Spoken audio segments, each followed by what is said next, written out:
The first streaming service launched 15 years ago, Rhapsody.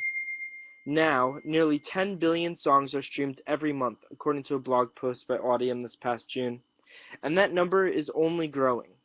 With this extreme growth, a change is needed in the music industry. A change from the current big pool payment method to a more artist-supportive subscriber share method.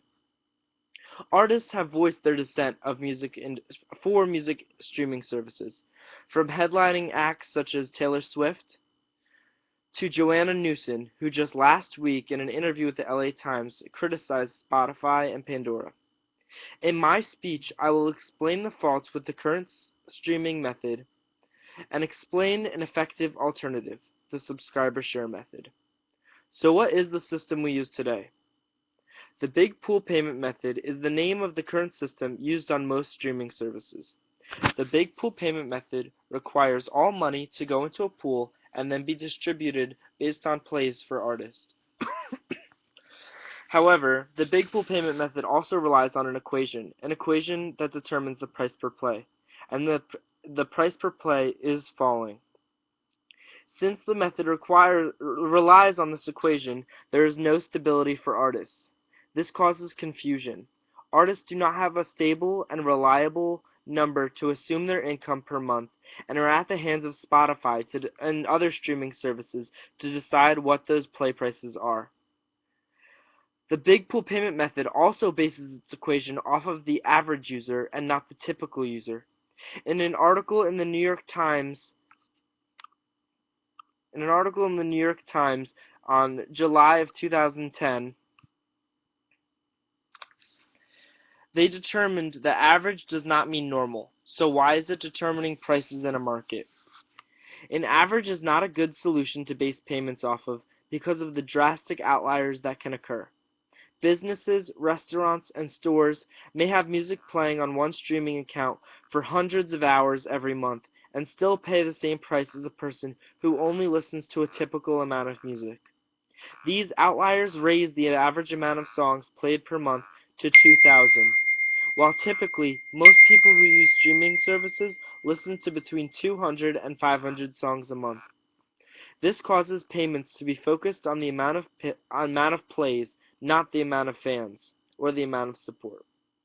In the big pool payment method, there is no protection against click fraud. The band Wolfpack last year released a silent album and called for their fans to stream it overnight while they were sleeping. They made $20,000 from it and claimed they scammed Spotify. But Spotify wasn't affected by this. The other artists on Spotify were. Spotify had already taken its cut, and those $20,000 were supposed to pay other artists who have their actual art on Spotify. The 2.8 million plays used to generate that sum only lowered the pay for every other artist on Spotify. Acts like that, in addition to the bots who can be bought to continuously play songs in order to drive money, are the reason why click fraud is haunting Spotify and other services. There is no protection since there is no limit to how much money one account can drive to an artist's account. To some artists, it seems that the only solution is to not use streaming services, but that isn't true. There is another idea floating around, and that is the subscriber share method. The subscriber share method was first coined by Sharky Laguana in a blog post last year.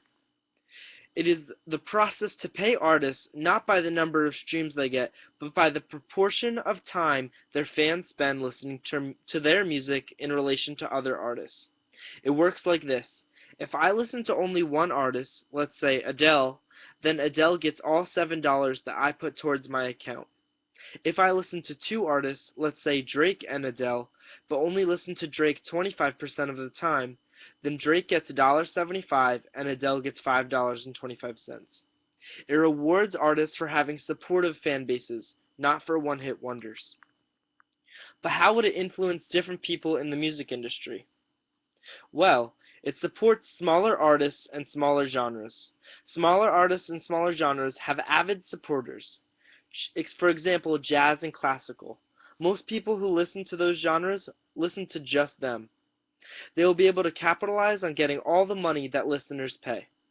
Large musical acts will will be minimally affected by this change because they still have millions of monthly listeners.